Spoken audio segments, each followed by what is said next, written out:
Shabbat Shalom.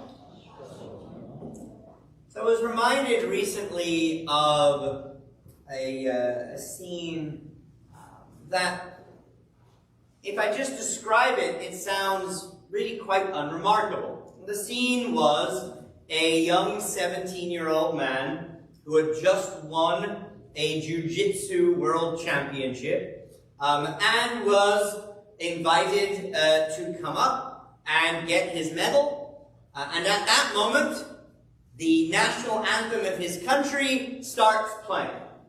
Seems pretty normal. Happens all the time in these kinds of events. Except this young man was Israeli. The event was in Abu Dhabi. And this was only the second time that the national anthem of the State of Israel, Hatikvah, had ever been played in such an event. Because up until then, if Israelis were allowed to be involved in such events at all, they certainly were not allowed, if they won, to display their flag or play their national anthem. So this was an amazing event brought about by the flourishing of peace that came from the Abraham Accords a few years ago.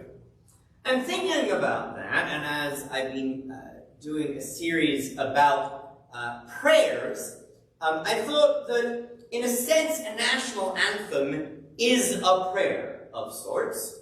And so what I wanted to do tonight is share a little bit about the history and the meaning of the Hatikvah, the national anthem of the State of Israel. Now, the words are quite brief, although they weren't always so. And they say this: as long as within our hearts the Jewish soul sings, as long as forward to the east to Zion looks the eye, our hope is not yet lost. It is 2,000 years old to be a free people in our land, the land of Zion and Jerusalem. And as you can see from that, the word Hatikvah means the hope.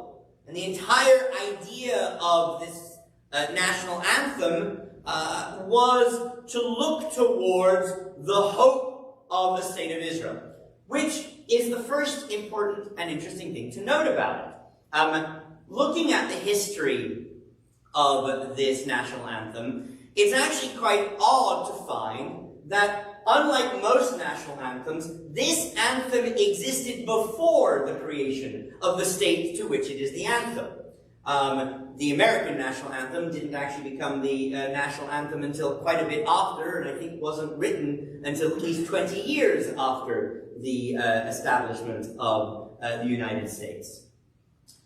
And it was based off a much longer poem with many, many more stanzas called Tikvatenu, Our Hope, written by, interestingly enough these days, a Ukrainian Jew, Naftali Haatzmaut, in 1886, 62 years before the birth of the State of Israel in 1948.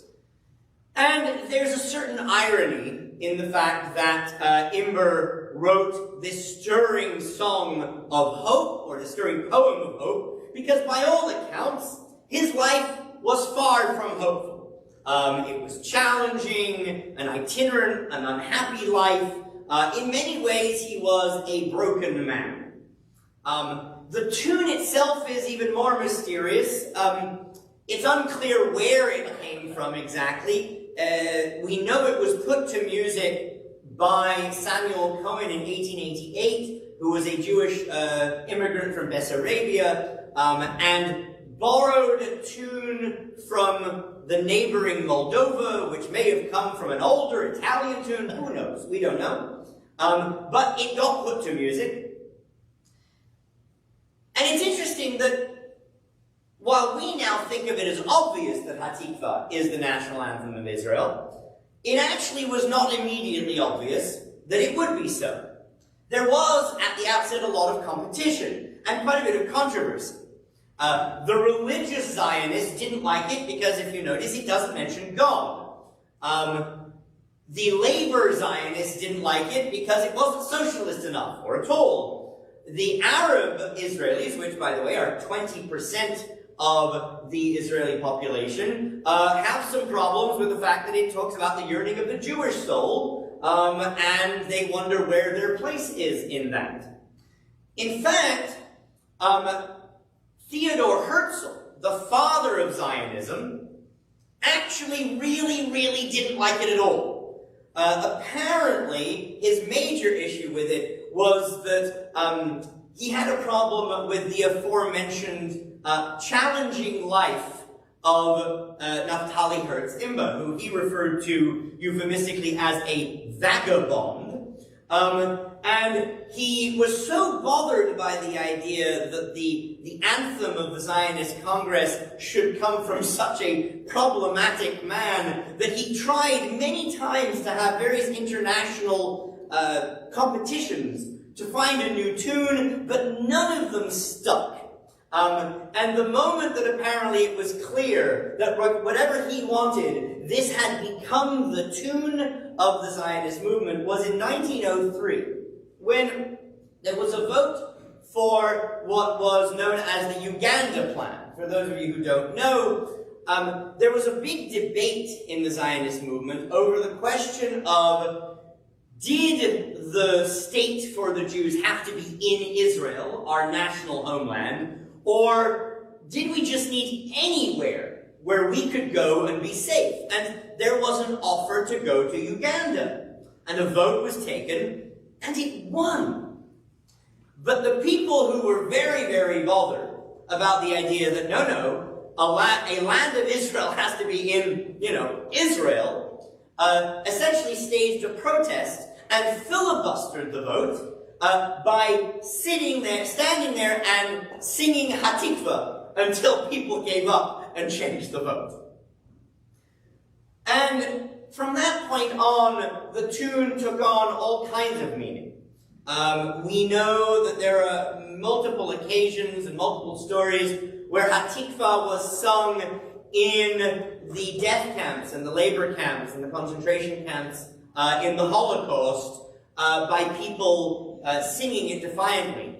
There's a famous BBC radio broadcast after the liberation of Bergen-Belsen, where, led by a British Jewish army chaplain, the recently released survivors burst into song singing Hatikvah. During demonstrations against Russia for Soviet Jewry, people sung Hatikvah, and as Ethiopian Jews marched the grueling march across Africa to get to the planes that would bring them out of Africa to Israel in Operation Moses, they sung Hatikvah. This song has a deep emotional strength, and to some extent it's obvious why. Because the song means hope.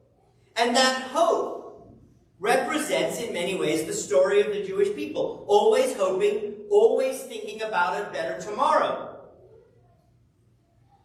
It's about the hope against impossible odds, the impossible odds of Jewish survival, the impossible odds of creating a state of Israel at all. It's a hope against all those who hated the Jews.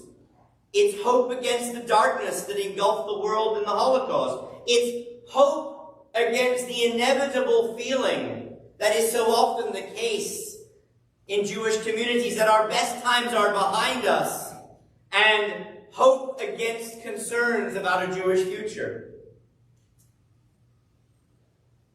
And in a sense, the history of this song embodies the hope. The fact that this song had so much enduring power, despite the fact that so many people didn't want it to become the national anthem at all, is itself a story of hope. And loath as I am to disagree with Theodor Herzl, I think he was wrong. I think the fact that this song was written by such a broken and challenged man, that despite that brokenness, despite those challenges, despite the sadness and the obstacles of his life, he wrote a song about hope. A song that became the anthem of a movement that created a country that is a light unto the nations. And it is a reminder that no matter how challenged, no matter how flawed, no matter how broken we may be, we can always have hope in the present and in the future for all of us. In here at